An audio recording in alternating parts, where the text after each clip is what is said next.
Phoebe Chambers was yelling at her boss's poster. "You're arrogant, insufferable." Who was she talking about?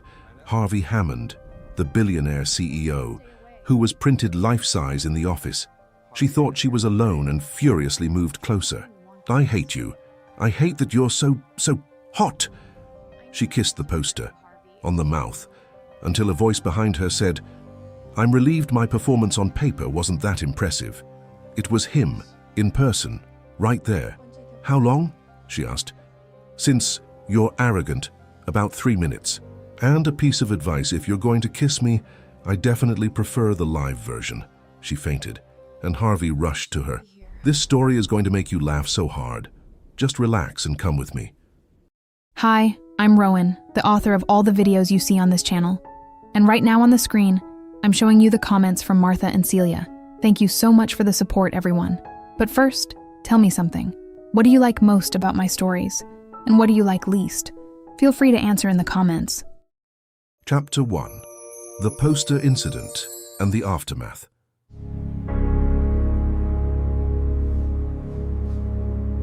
"You kissed my poster."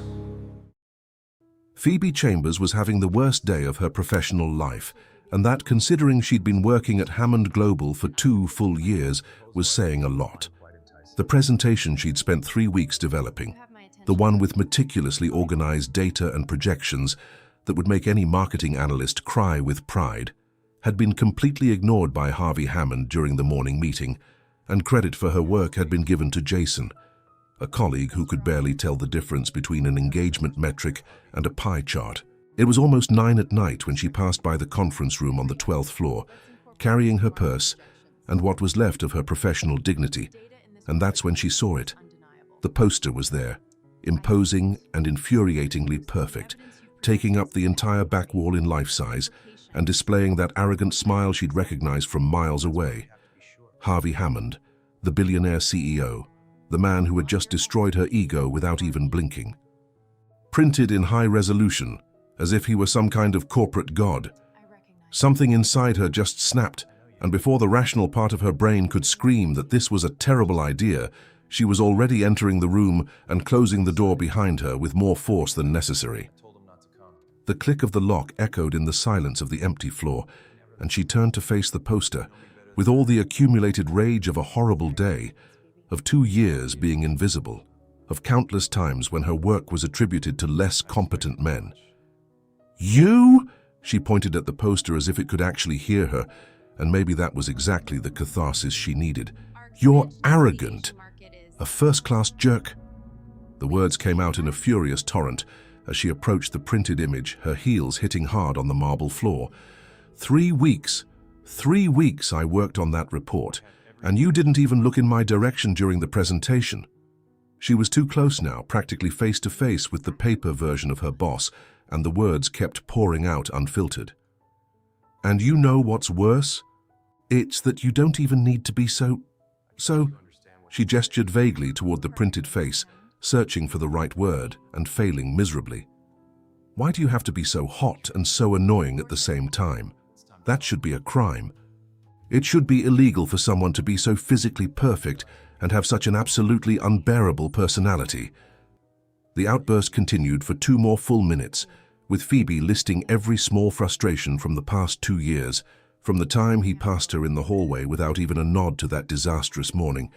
And it was when she finally stopped to breathe that she realized how close she was to the poster. Close enough to see every detail of those printed gray eyes, of that smile that always seemed to know something she didn't. "I hate you," she said. But her voice came out weaker now, almost a desperate whisper, and then, in a movement she would eternally blame on exhaustion and emotional fatigue, Phoebe leaned in and kissed the poster, right on the printed mouth. For 3 full seconds, that felt like an eternity of temporary insanity. "I'm relieved my performance on paper wasn't that impressive." The voice came from somewhere behind her, real and deep and definitely not printed on high-quality photo paper, and Phoebe felt all the blood drain from her face before rushing back with full force, leaving her cheeks burning. She turned slowly because part of her still hoped she was hallucinating, that stress had finally broken her sanity. But no. Harvey Hammond was there, live and in color, leaning against the doorframe that she was absolutely certain she had locked. "How long?" she managed to ask, though her voice sounded strangled. "Since you're arrogant." He crossed his arms, and that damn smile was there, even more devastating in person than in printed format. "About 3 minutes, I'd say." Phoebe felt the world start to spin, because 3 minutes meant he had heard everything, had seen everything, including the part where she admitted he was hot, and the absolutely mortifying part where she had kissed his poster version. "I can explain," she began, but the words died when he took a step toward her. "And a professional tip, Miss Chambers," he said, and there was something dangerous in that casual tone, something that made her heart race for reasons that had nothing to do with embarrassment.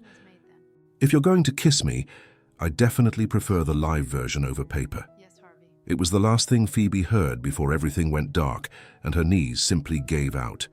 She was falling, the marble floor coming too fast toward her, but before impact, strong arms caught her with impressively quick reflexes, and she had the vague awareness of being lifted against a solid chest that definitely wasn't made of paper.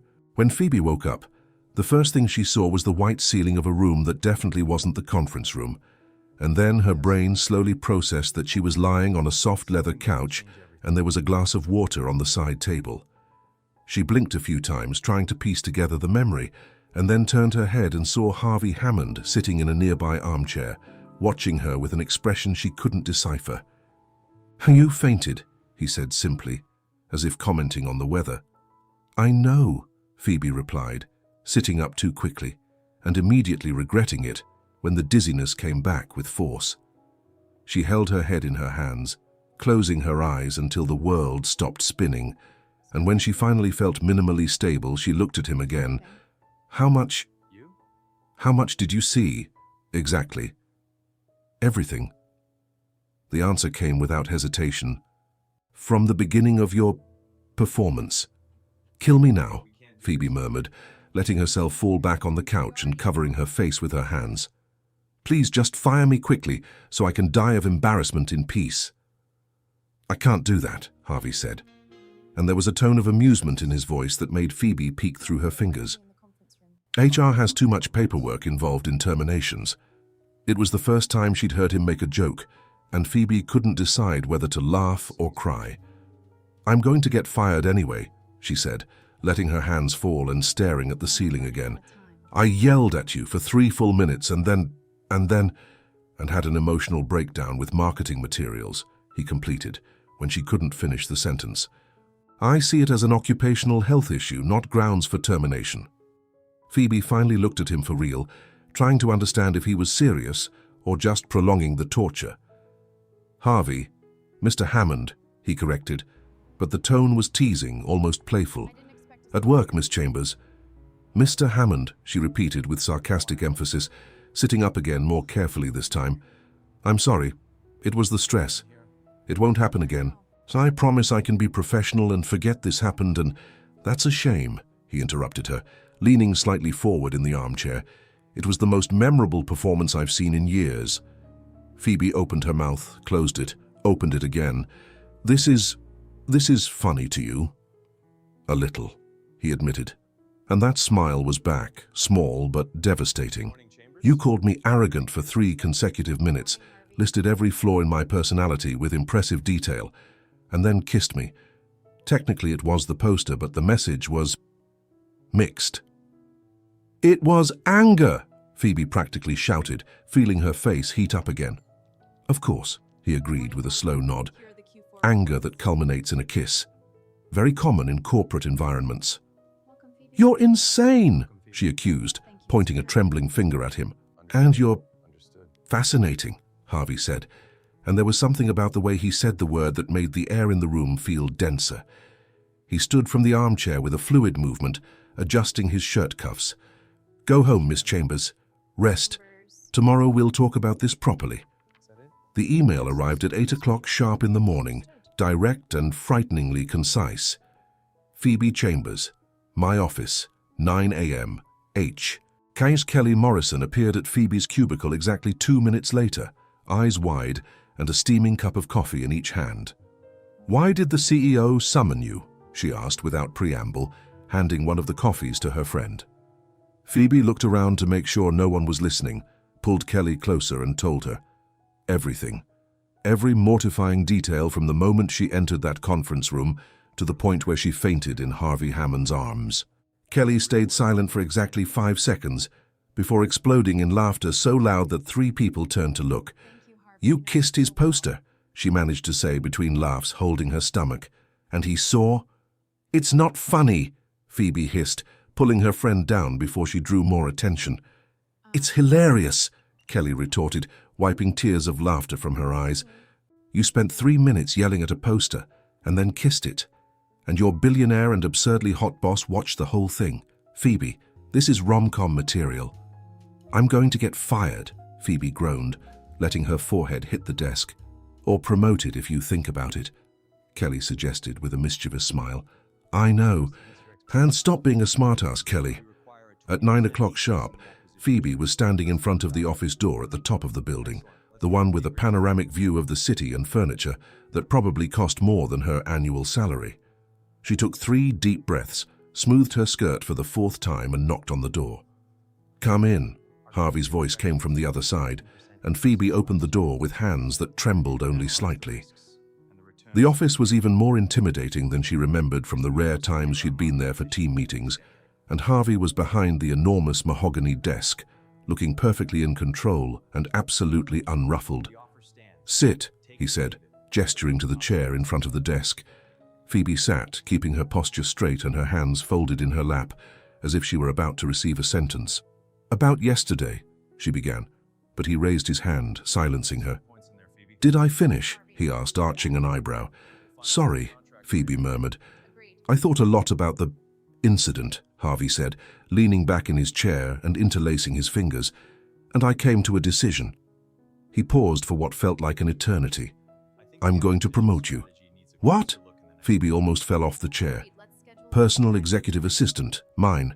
You report directly to me," he explained, as if discussing the weather. "Salary doubles. Office here on the executive floor. You work with me, directly." Phoebe blinked several times, trying to process if she'd heard correctly. This is some kind of bizarre punishment?"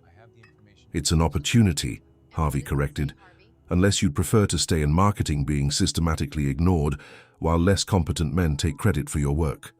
"Why?" Phoebe asked, leaning forward. "Why are you really doing this?" "Because someone who can generate that amount of passion in a professional complaint and who instead of hitting me wanted to kiss me clearly has communication skills that will be useful," he replied without blinking. "I didn't want to kiss Phoebe," he interrupted her, and it was the first time he'd used her first name. "You have a very simple choice. Accept the promotion or stay where you are, continuing to be invisible. Which do you prefer?" It was an obvious trap and Phoebe knew it. "Why are you really doing this?" she insisted. Harvey was silent for a moment and then leaned forward, resting his elbows on the desk. "Because you're competent, underestimated, and interesting." He paused. "And if you're going to kiss me again, I prefer it to be in high resolution and not on photo paper." Phoebe choked on her own air. "I'm not going to—" "You start Monday," he said, cutting off her protest. "HR is already preparing the paperwork. You can go."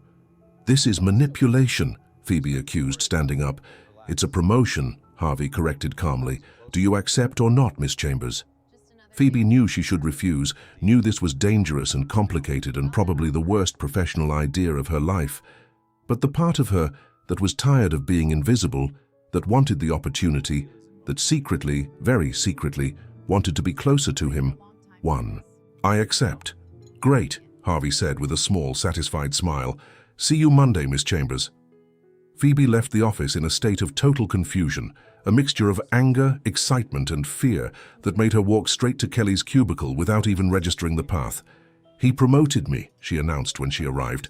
"What? I told you so," Kelly practically screamed, "to his personal assistant." "That's—" Kelly began, but stopped, processing. "That's him wanting you close, Phoebe. This is crazy, completely insane." The weekend passed in a fog of anxiety and frantic calls to Kelly. "He made a comment," Phoebe said on Saturday night for the 3rd time since morning, About kissing me in high resolution. What does that mean? It means he's flirting, Kelly responded with affectionate exasperation. He's teasing. Same thing, Phoebe. It's not. It is. And he promoted you specifically to have you close. That's interest or obsession or both, and honestly, both sound like a great option when it comes to a hot billionaire. When Monday dawned, Phoebe was a bundle of nerves, but also for the first time in 2 years, genuinely excited to go to work. Harvey was alone in his apartment that Sunday night, a glass of whiskey in his hand and looking at the city view, when his gaze fell on the item he had stored in one of the cabinets, the poster, that same one. He had grabbed a copy before HR removed it from the conference room. "Why did I do this?" he asked the glass of whiskey, already knowing there was no rational answer. "Promote her, keep her close. Is it control, or—" He paused, looking at the poster with that lipstick mark still visible. "Or because 3 minutes of her yelling at me were more interesting, more real, more alive than any conversation I've had in years." He took a sip of the whiskey, accepting the truth he'd known since the moment he caught her before she fell. He was fascinated, dangerously fascinated, and Monday couldn't come soon enough. Chapter 2. The chemistry begins.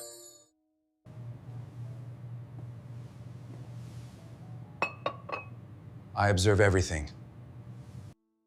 The first thing Phoebe noticed when she entered the executive office on Monday morning was that her new desk wasn't in a separate room or some discreet corner, but rather strategically positioned exactly 3 meters from Harvey Hammond's desk, with only a transparent glass divider between them that basically hid nothing. The second thing she noticed was that Harvey was already there at 7:45 in the morning, looking fresh and rested as if waking up before sunrise were the most natural thing in the world. "Punctual," he commented, without looking up from the documents he was reviewing. "Good sign." Phoebe set her purse on the new desk, still processing the fact that this was really her life now, and before she could say anything, Harvey slid a thick folder toward her. Today's agenda. 7 meetings, 11 calls that need to be filtered, 3 proposals that need review, and a presentation for investors at 4 in the afternoon. All of that? Phoebe grabbed the folder, eyes wide. "You're an executive assistant, not a secretary," Harvey said, finally looking at her, and there was something in his gaze that made her stomach do a little flip. "You manage my professional life completely." I thought that was clear. "I can do it," Phoebe responded, lifting her chin with determination she didn't know she had at 8 in the morning on a Monday. "I know you can," he said simply. "That's why you're here." What Phoebe didn't expect was that managing his professional life completely would mean being literally next to Harvey Hammond every moment of the workday. She accompanied him to meetings where he negotiated million-dollar contracts as if ordering coffee, took notes on observations he murmured quietly just for her to hear, and discovered that the man had very specific opinions about absolutely everything, from the type of pen she should use, Mont Blanc, not those horrible disposables, to the ideal temperature of her coffee. And it was precisely about coffee that the first strange moment of the week happened on Wednesday morning, when Harvey simply appeared beside her desk with 2 steaming cups. "Coffee," he said, placing one in front of her. Phoebe blinked at the cup, then at him, then at the cup again. "You brought me coffee. Black, 2 sugars. Is that correct?" he asked, as if he hadn't just done something completely out of the ordinary. "Yes, but how do you know how I take my coffee?" "I observed," Harvey replied with absolute naturalness, already returning to his desk. "You observed," Phoebe repeated slowly, still processing. "My coffee." "I observe everything, Miss Chambers," he said without looking at her, but there was a tone in the comment that made her cheeks heat up in a way that definitely had nothing to do with the temperature of the coffee. The coffee incident would be forgettable if it weren't followed by the lunch incident on Thursday, when Phoebe was about to order Thai food from her usual restaurant, and Harvey simply took the phone from her hand. "You're allergic to shrimp," he said, changing her order from shrimp pad thai to the chicken version, "and you prefer medium spice level, not high, because last time you had hiccups for 20 minutes. "How do you know that?" Phoebe practically yelled.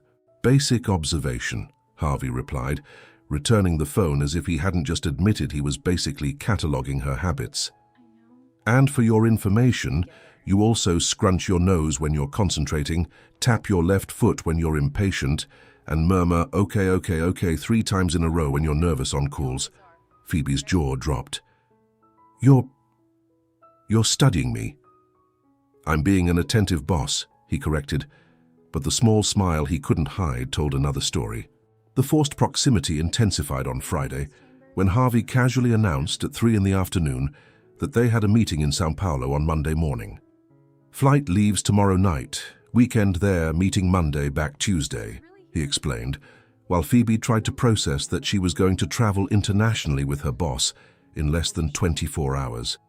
Weekend in São Paulo, with you, she repeated slowly. Is there a problem? Harvey arched an eyebrow. No, I'm just processing that I'm going to spend an international weekend with my boss, who apparently knows more about my eating habits than I do. If it helps, I also know you watch true crime shows before bed, drink chamomile tea at 9 at night, and have a playlist called Music to Cry in the Shower that you listen to when you're stressed, Harvey added with killer casualness. How? Phoebe began, but he simply showed the tablet where the company's shared playlists were visible. You searched for my playlists. Basic background research on my new executive assistant, he said, but the amused gleam in his eyes made it clear he was teasing. The flight on the private jet was a surreal experience Phoebe never imagined having, complete with leather seats that looked more like movie theater recliners, a flight attendant who called Harvey by his first name, and the disturbing revelation that he worked even at cruising altitude. But the most memorable moment happened 3 hours after takeoff, when the turbulence started, and Phoebe, who had never been good with unstable flights, grabbed the armrest hard enough to turn her knuckles white. Are you okay? Harvey asked, and before she could respond that she was absolutely terrified, he simply took her hand and intertwined his fingers with hers. Turbulence is normal. It'll pass. Phoebe looked at their intertwined hands, then at him. You're holding my hand. I'm offering emotional support to a valuable team member in a moment of distress, he replied, but he didn't let go of her hand. Harvey. Mr. Hammond, he corrected automatically, but there was a small smile playing on his lips.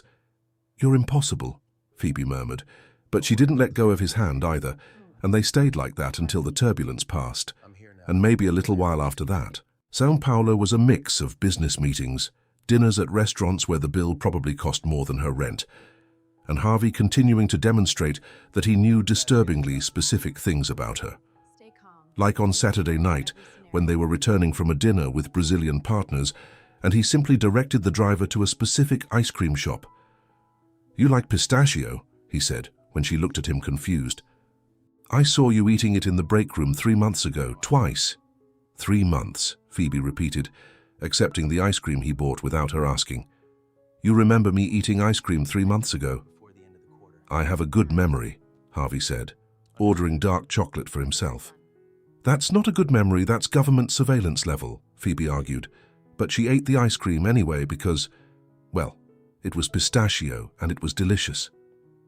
The real turning point happened on Sunday afternoon when they were returning to the hotel after a tour that Harvey insisted was necessary to understand the local business culture, but looked suspiciously like a tourist date.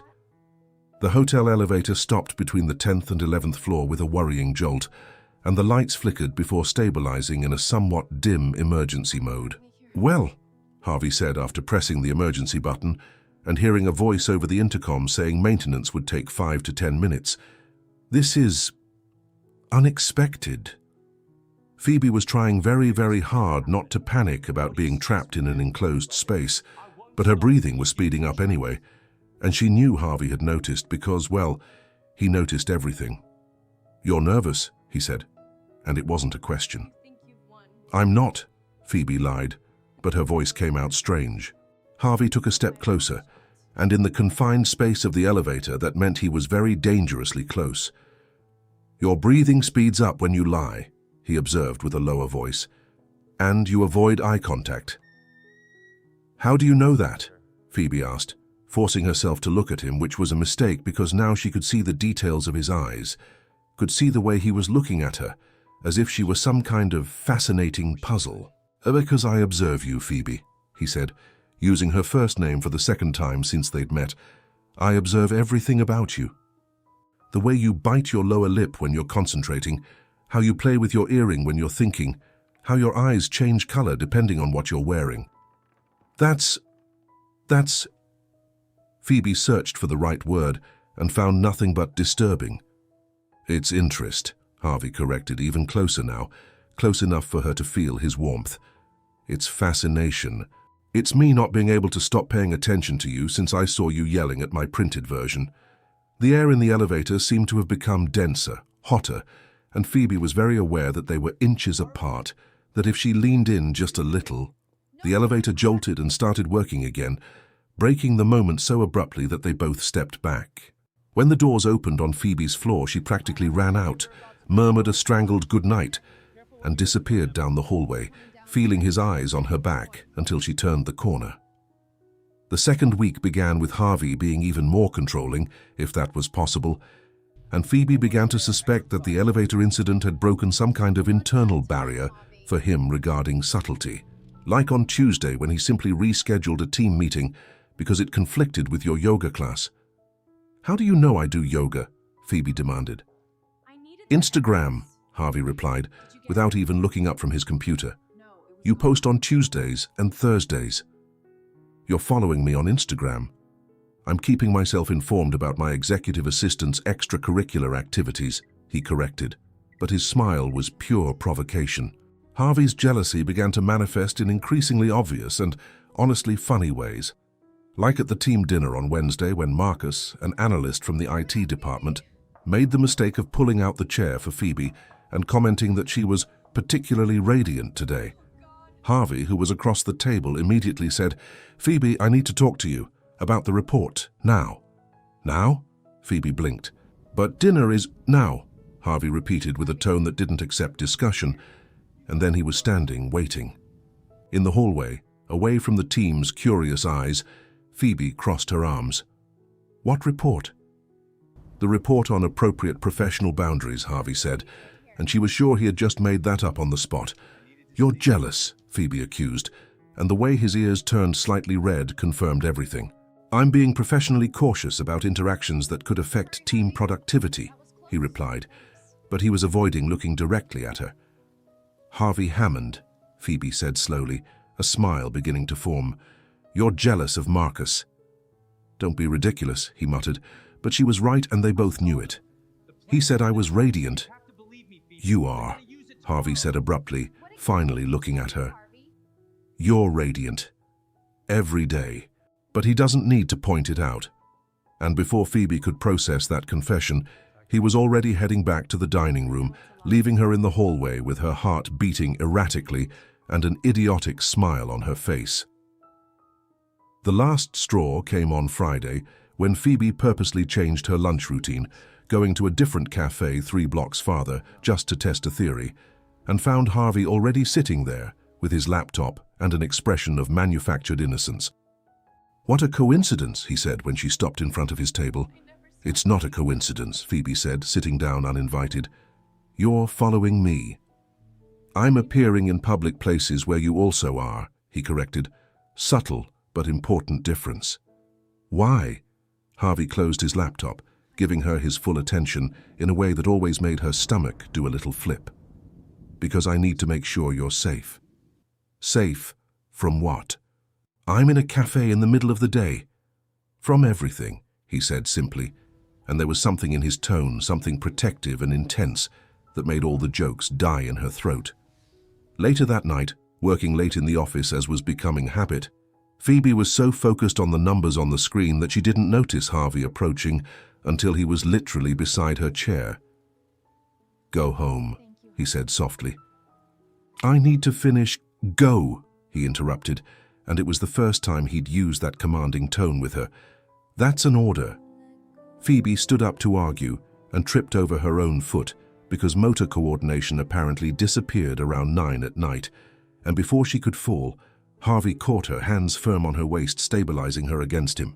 They stayed like that, too close, breaths mixing, gazes locked, and Phoebe could see every detail of his eyes, could count the small golden flecks in the grey, could feel the heat of his hands through her thin blouse. "Careful," Harvey murmured, and his voice was rougher than she'd heard before. "Always," Phoebe whispered back, and for an infinite moment she was sure he was going to kiss her, that he was going to close those last inches. And finally, his phone rang loud and shrill in the office silence, and they both separated too quickly, creating safe distance while Harvey answered the call with a professional voice that didn't match the way he was still looking at her. "Good night, Phoebe," he said after ending the call. "Good night, Harvey," she replied, and only realized afterward that she had used his first name without the Mr. Hammond, and by the way the small smile appeared on his face, he had noticed too.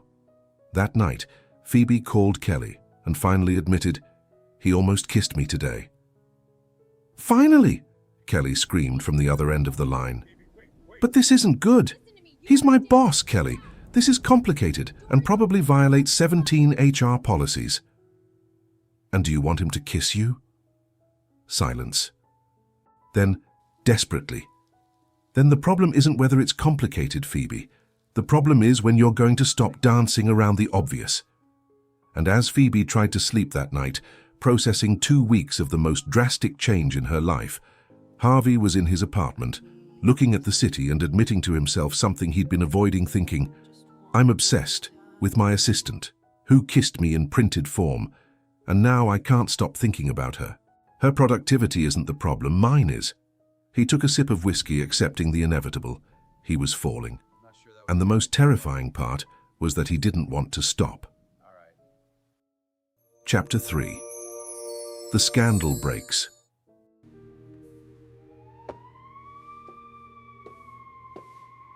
You okay? Are you okay? Monday started with Phoebe being woken up by 17 messages from Kelly, all in caps lock, and with multiple exclamation points, which was never a good sign.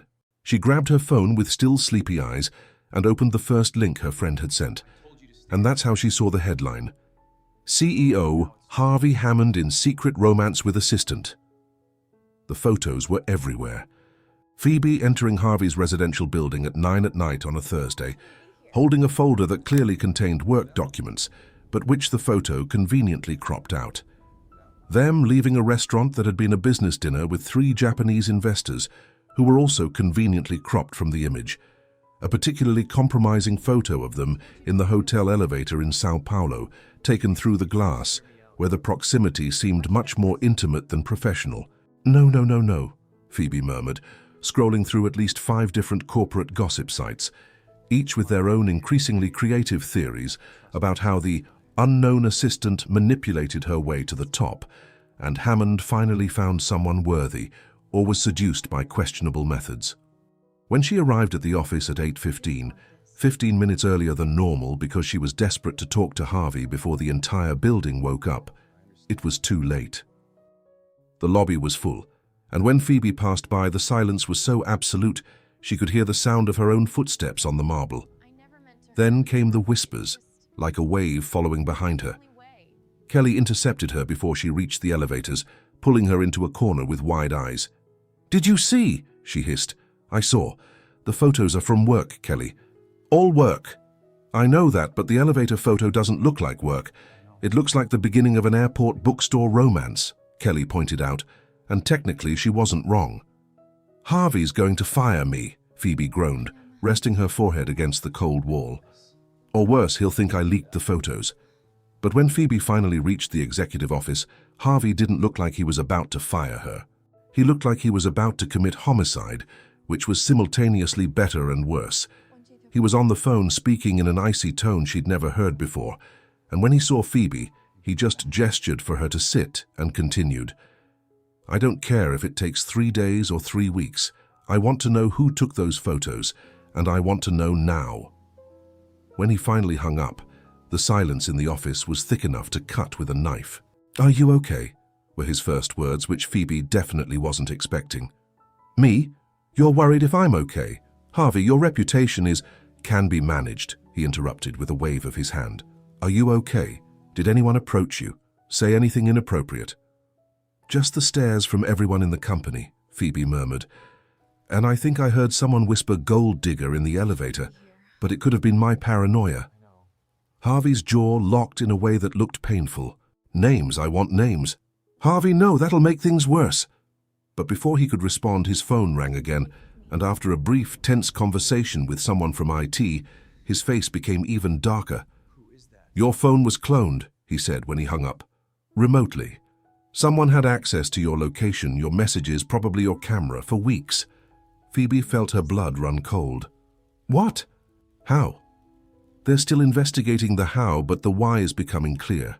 Harvey stood, walking to the window with his hands in his pockets, in a posture Phoebe had already learned to recognize as him trying to control intense anger.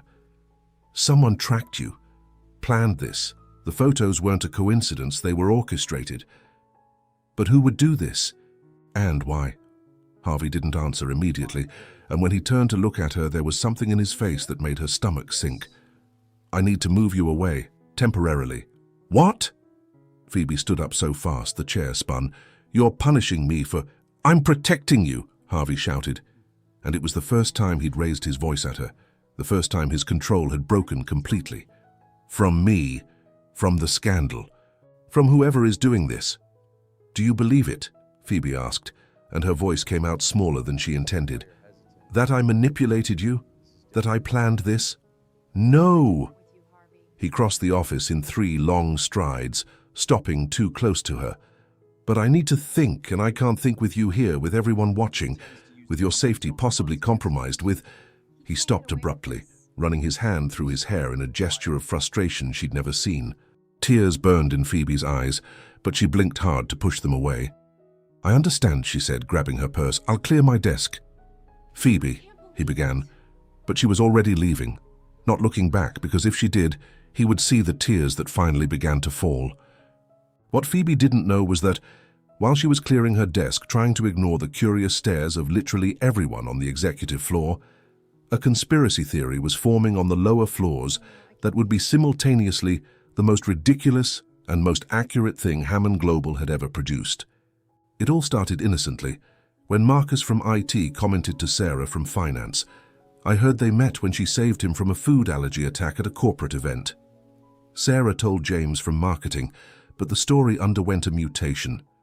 She saved his life doing the Heimlich when he choked at an event. That's why he's so grateful. James told the sales team during lunch. Apparently, she literally saved him from dying of poisoning at a business dinner. She tasted his food first and identified the poison. In the HR department, the story had evolved to, she's a secret bodyguard hired to protect him, and they fell in love during a kidnapping attempt. And when it got back to IT at the end of the day, Marcus heard from an intern, dude, you didn't hear? She's a secret government agent undercover to protect him from an international conspiracy, and the romance is a covert operation. Kelly, who had heard at least 7 different versions of the real story of how Phoebe and Harvey started dating, was laughing so hard in the women's bathroom she had to sit down. One of them, she told Phoebe later on the phone, one of them says you guys met because you hacked into the company system to expose corruption, and he was so impressed he hired you and fell in love. That's ridiculous, Phoebe grumbled from her apartment couch, surrounded by ice cream and self-pity.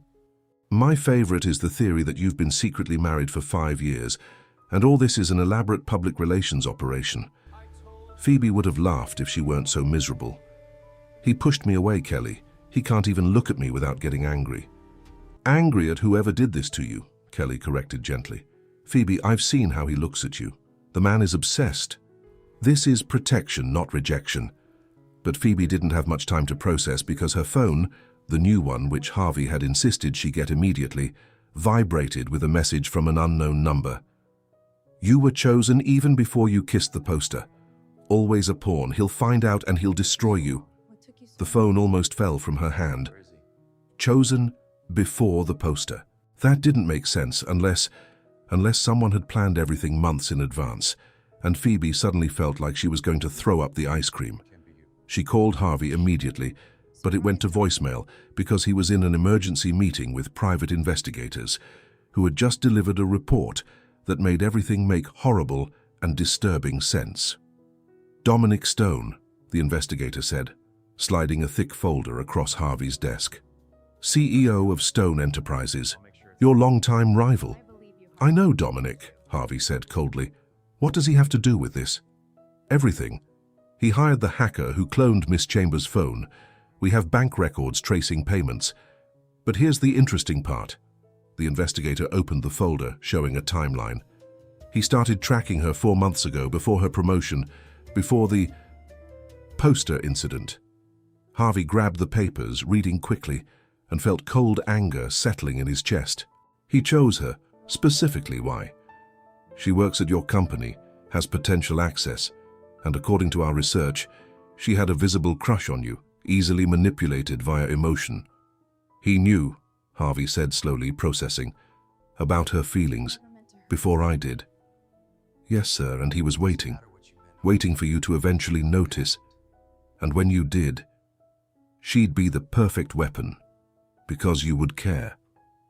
And men who care can be controlled.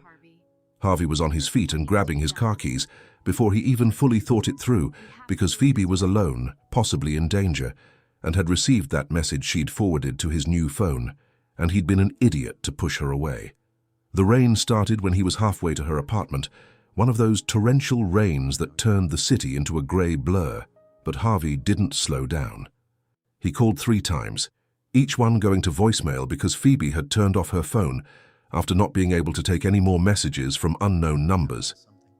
When he finally knocked on her door, he was drenched, the $3,000 suit completely ruined, and when Phoebe opened the door with wide eyes of surprise, the first thing he said was, "Are you okay?" "Why wouldn't I be?" she asked, confused by his appearance. "Because you're alone and vulnerable, and I was a complete idiot to push you away." Harvey entered the apartment uninvited, dripping water on her floor. "You were used against me. I know who, I know how, and I'm sorry for not trusting enough, for pushing you away, for everything." The rain intensified outside, thunder echoing, and Phoebe pulled him further into the apartment because he was literally creating a puddle. "You're soaked." "I don't care," Harvey said, and there was something wild in his eyes, something desperate she'd never seen. "I care about you. Are you okay? Did you get more messages? Did anyone approach you?" And it was in that moment, with Harvey Hammond dripping water on her cheap rug, wet hair falling on his forehead, suit ruined and looking at her as if she were the most important thing in the universe, that Phoebe realized Kelly was right. This wasn't rejection. It was the complete opposite. "I'm fine," she said softly, "but you need to get out of those wet clothes before you catch pneumonia." "Later," he said, taking her hands. "First, you need to hear everything." And while the rain continued outside, Harvey told her about Dominic Stone, about the plan, about how she'd been chosen months before the poster kiss, and Phoebe listened with growing horror and anger until she finally exploded. "He used my father's death for games." "We're going to destroy him," Harvey promised.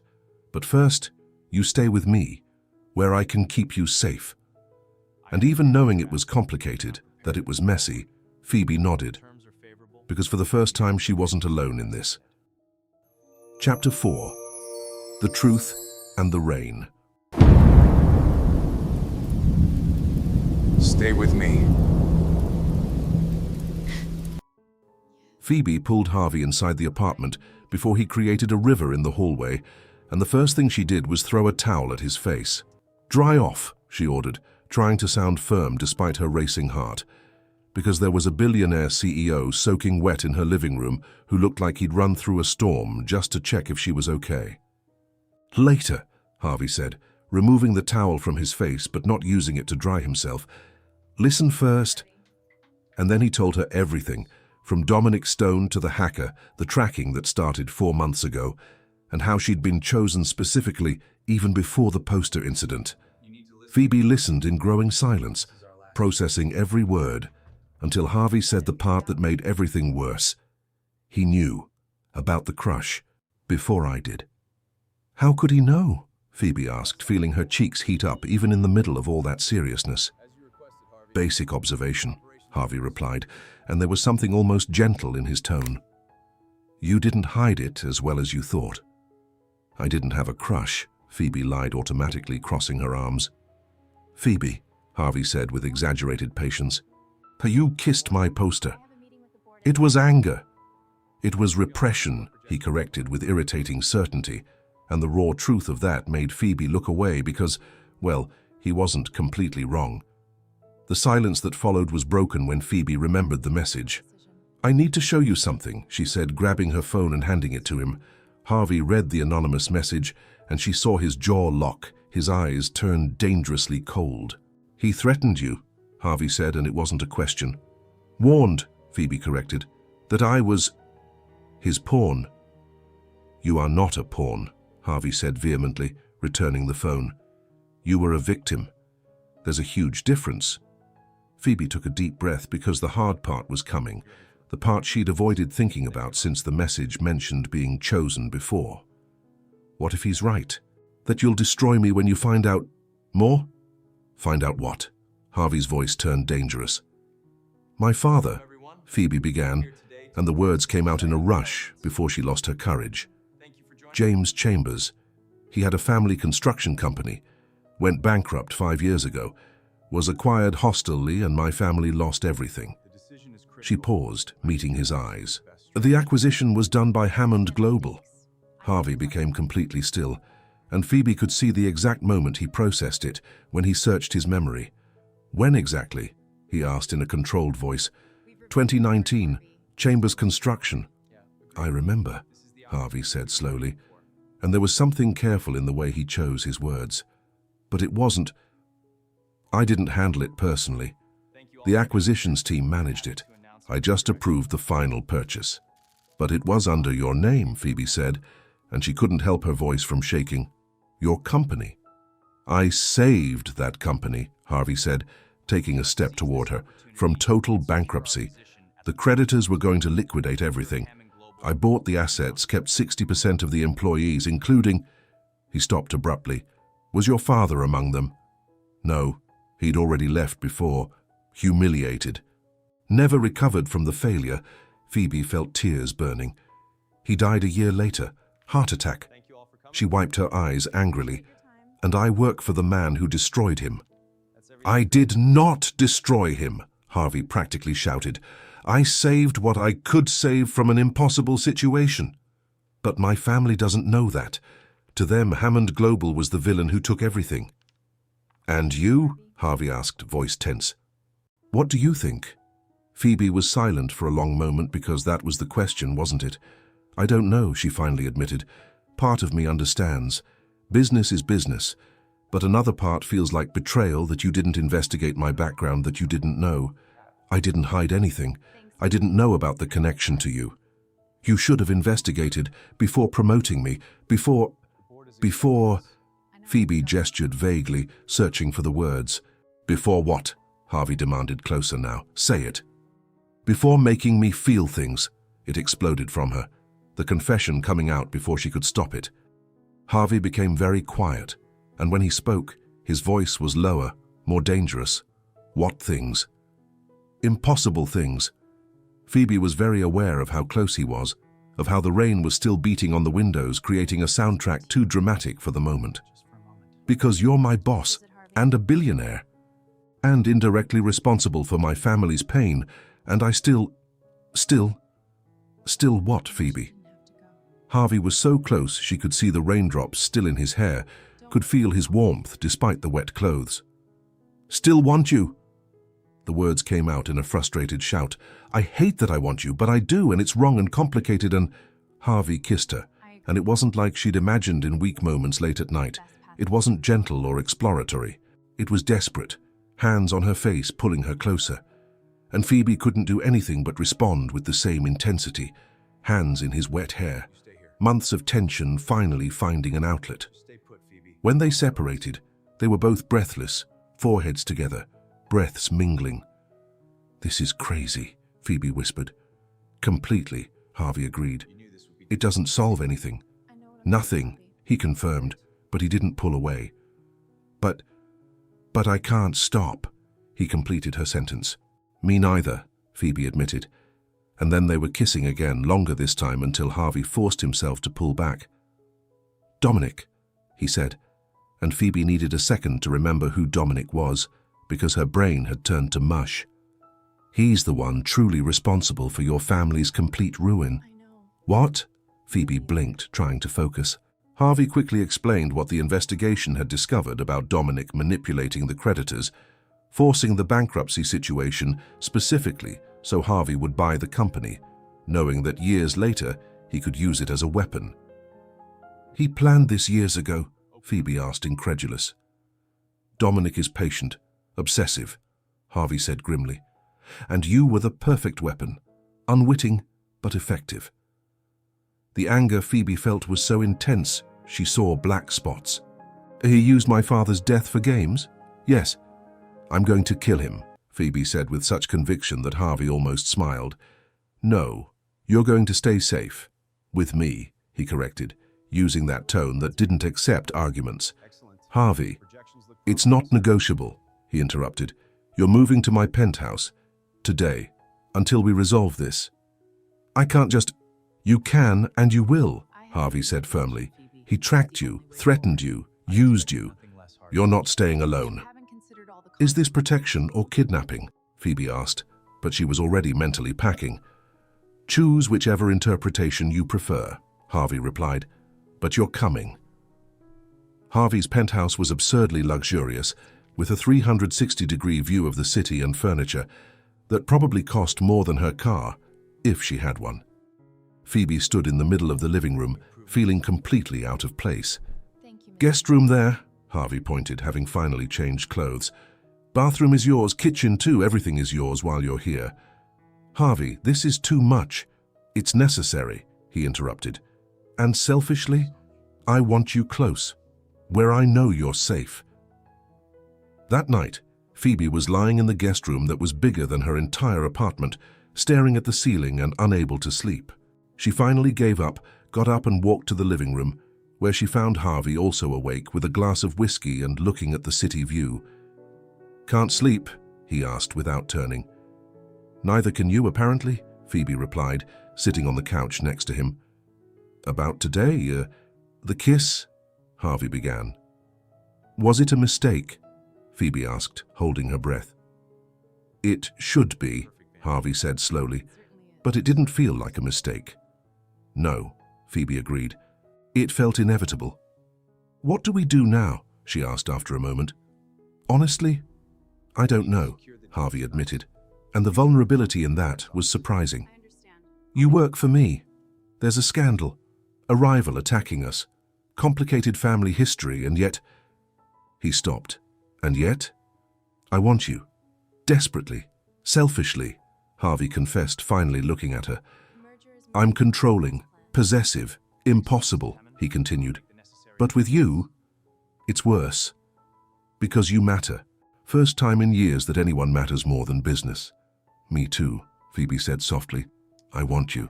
Even knowing it's complicated, that it could destroy everything, I still want you.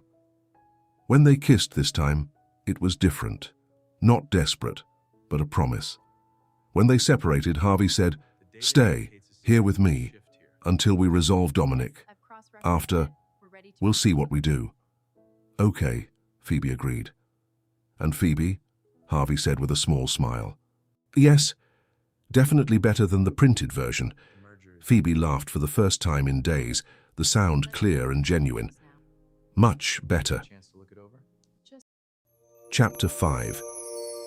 The Ex and the Jealousy. You are mine. You're mine. Living with Harvey Hammond was surreal, like on Tuesday when Phoebe woke up at 6:30 in the morning and found him in the kitchen in an impeccable suit making coffee.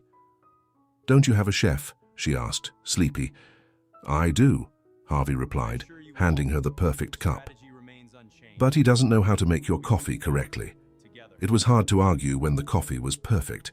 Phoebe's phone rang on Thursday, and when she saw the name, she almost dropped her laptop. Ethan Cross, the ex she hadn't spoken to in a year. Phoebe, it's me, the familiar voice said. Ethan, why are you calling? I saw the news. You and Hammond. He paused. Are you okay? Harvey stopped typing, clearly hearing every word. "I'm perfectly fine," Phoebe said quickly. "I'm worried. If you need anything, a job, a lawyer, a place to stay, thanks, but I'm fine." When she hung up, Harvey had an expression that could melt steel. "Who was that?"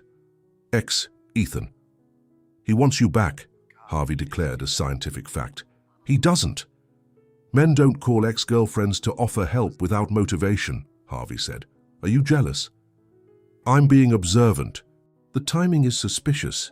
20 minutes later, the investigation team confirmed Ethan worked for Stone Enterprises for 6 months. "He works for the rival?" Phoebe almost shouted. "Coincidence?" Harvey asked rhetorically, knowing the answer. On Saturday, returning to Phoebe's old apartment, they found Ethan waiting. Harvey immediately assumed a protective posture. "Phoebe," Ethan waved, "I needed to talk, in person." "She's busy," Harvey said before Phoebe could respond. Ethan looked at Harvey, recognizing him. "Hammond, didn't know you were so close." "I am. Very. Problem? Can we talk alone?" Ethan asked Phoebe. "No," Harvey answered for her, taking a step forward. "Harvey," Phoebe began. "He works for Dominic Stone," Harvey said without taking his eyes off Ethan. "It's not a coincidence." Ethan looked genuinely surprised. "I don't know what you're talking about." "I work there, yes, but it has nothing to do with Phoebe." "Then why show up now?" Harvey was closer, intimidating. "Why not in the last 12 months?" "Because I care." Harvey got very close to him. "She's safe.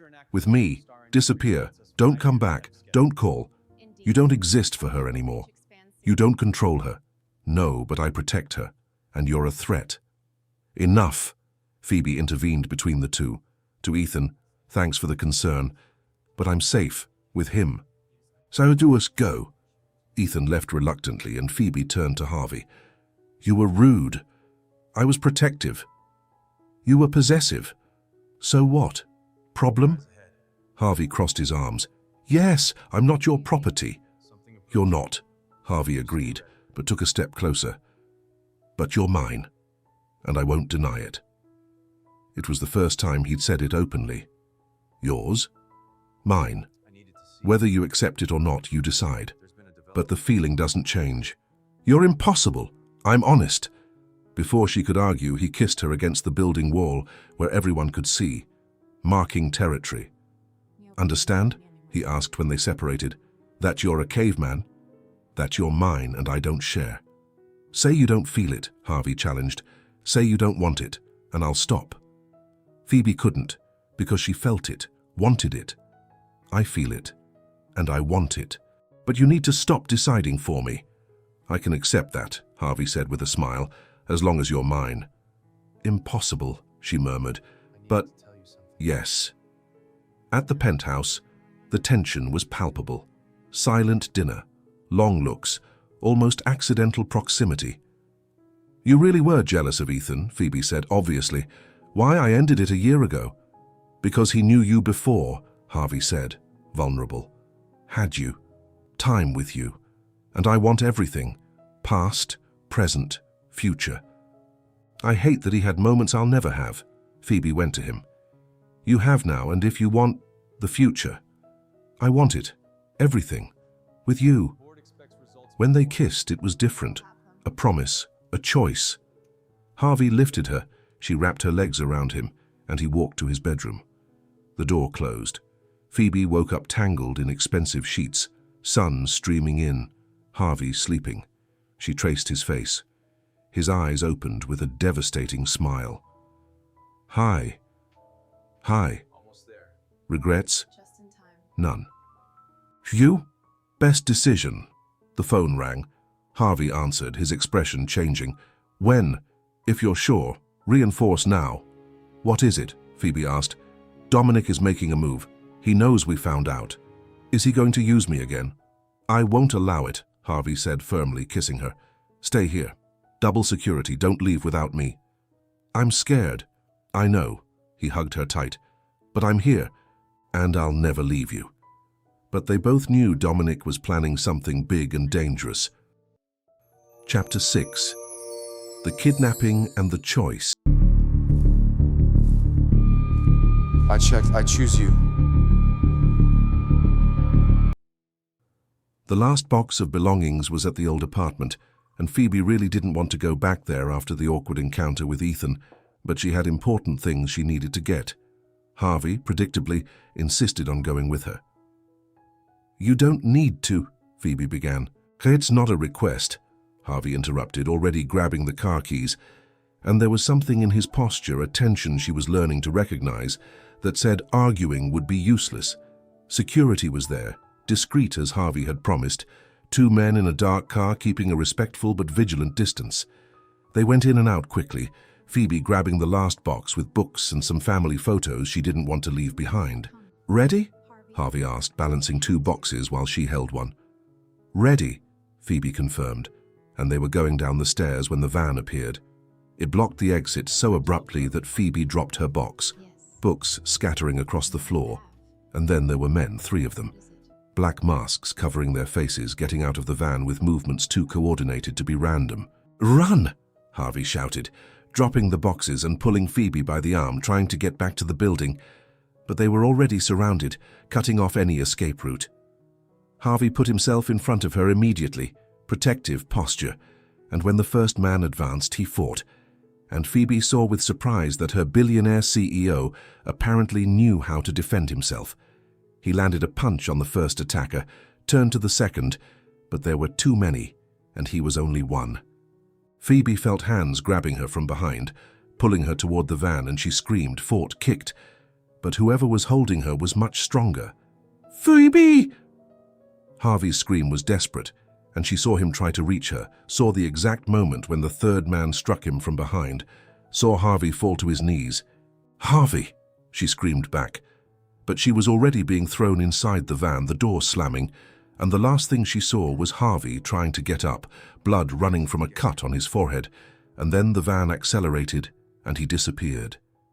Inside the van it was dark, smelled like motor oil and fear, and Phoebe's hands were tied in front with something that felt like plastic zip ties, tight enough to hurt, but not enough to cut circulation. Curiously, they didn't gag her, which was either carelessness or intentional. "Quiet," the man who had grabbed her said, voice hoarse through the mask. "We're not going to hurt you, yet. Depends on Hammond." "What do you want?" Phoebe demanded, trying to sound brave despite the panic. "Cooperation, signature, asset transfer, boring business stuff," he replied with disturbing indifference. "He'll understand. He'll never give in. He will," the man interrupted with certainty. "For you. We've seen it. He's compromised. First time Dominic got something right. You're his weakness." The van drove for what felt like hours, but was probably only 20 minutes, and when it finally stopped and the doors opened, Phoebe was practically dragged out into a warehouse that looked like something from a cheap action movie, all empty and cold, and with that echo quality that abandoned places have. They tied her to a metal chair in the center of the space, not violently but firmly, and then the leader, the man who had spoken in the van, grabbed a phone and dialed a number Phoebe had memorized, without meaning to, from seeing Harvey use it so much. "We have the girl," the leader said when they answered, and even from far away Phoebe could hear Harvey's voice on the other side, tense and furious. "Want her back? Simple. Sign the documents we sent. Transfer 40% of Hammond Global to Stone Enterprises. You have 2 hours. Decide Empire or her." And then he hung up, leaving Phoebe alone with the 3 guards in a freezing warehouse, trying very, very hard not to panic. "He won't give in," she said out loud, more to herself than to them. One of the guards laughed. "He will, for you. Everyone sees it." "You don't know Harvey Hammond," Phoebe responded with more conviction than she felt. "He doesn't give in to anyone." "We'll see," the leader said and settled in to wait. At Hammond Global's office, Harvey was surrounded by advisors and lawyers, all talking at once, all saying the same thing. "You can't sign this. 40% is control of the company. You lose everything." "And if I don't sign?" Harvey asked in a dangerously calm voice, looking at the documents that had been sent by email with detailed instructions. He might hurt her," the chief counsel admitted reluctantly. "Then there's no choice," Harvey said simply, grabbing a pen. Harvey, think, the CFO begged. Your company, everything you built. I am thinking, Harvey replied, and his hand was surprisingly steady as he opened the first page to sign. Thinking that none of this matters if she's not here. That's when Paul, the CFO and Harvey's best friend for 15 years, ran into the office without even knocking. Stop, don't sign yet. Harvey looked up, hopeful for the first time in 2 hours. What? There's another option. The van had GPS, disabled but left a digital trail. Paul was breathless, as if he'd run up the stairs. 10 minutes. We found the location. Where? Harvey was already on his feet. Warehouse, industrial zone, 20 minutes from here. Police. Already called. Paul hesitated. But Dominic has informants. Could take time. Or leak before they arrive. Harvey grabbed something from a locked desk drawer, and Phoebe would have been surprised to know it was a gun, legal and registered, that he had a permit to carry. I'm going. Harvey, this is insane. It's Phoebe, Harvey said, as if that explained everything, and for him it did. Prepare security team. 6 men, armed. I'll meet you there. The warehouse was silent when Harvey arrived, the security team positioning themselves strategically while he insisted, against all protests, on going in first and alone. There was a high window, dirty but transparent enough to see inside, and when Harvey looked he felt cold, pure anger seeing Phoebe tied to that chair, 3 men around her, the leader on his phone. He hasn't shown up yet, the leader was saying, and Harvey recognized the tone of someone talking to Dominic. 30 minutes to the deadline. If he doesn't show up, kill the girl. Dominic's voice came loud enough for Harvey to hear through the broken glass. Hammond needs to learn. Harvey didn't wait any longer. He entered through the main door, gun in hand, but pointed down, because even furious he wasn't an idiot. Showing up, he said, and everyone turned with guns pointed at him. Hammond. Alone? The leader asked, surprised. Not completely, but I came, Harvey replied, looking directly at Phoebe, who had tears running down her face, but was also clearly trying to look strong. For her. Are you okay? He asked, ignoring the guns. I am now, Phoebe replied, with a trembling but firm voice. Documents? The leader demanded. Here. Signed. Verified. 40%. As requested. Harvey showed the folder he'd brought but didn't hand it over. Release her first. No. Transfer confirmation first. No, Harvey said calmly. First she leaves. Then I confirm transfer. That's when the sirens started, distant but getting louder, and the panic in the kidnapper's eyes was immediate. You brought police. Not me. But apparently someone reported suspicious activity. Harvey lied easily. Now? You have a choice. Release her, run, maybe escape. Or stay, get arrested, and Dominic won't help you. He doesn't help pawns. The leader hesitated, calculating quickly, and then let out a word in Russian that Phoebe was sure was a curse. Let's go. The 3 men dropped their weapons and ran for the back exit, and Harvey waited exactly half a second before running to Phoebe, pulling a knife from his pocket and cutting the ties with slightly trembling hands. Are you okay? Did they hurt you? He asked, checking wrists, arms, looking for injuries.